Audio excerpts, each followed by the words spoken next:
Hello everyone, to our dearest sisters in the handmaids of the Lord. If you are a widower or a divorcee living by yourself, which I believe most of you are, and you feel lonely, we in the servant of the Lord, we can relate to that.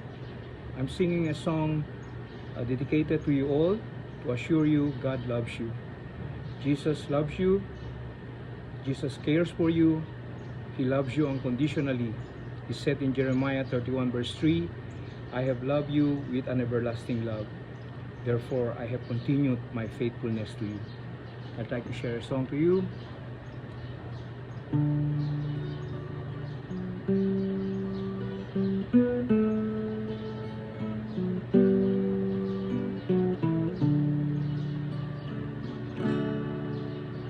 Kung aking waring sinta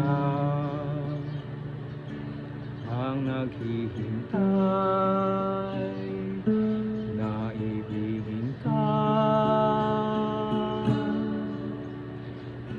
kung tangi kang laman sinta, bakit ang ilang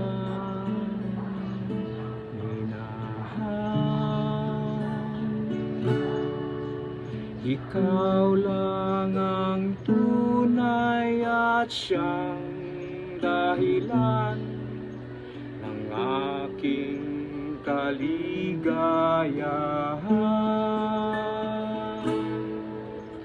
Minamahal, minamahal kita. Pagsinta ay di nag-iiba.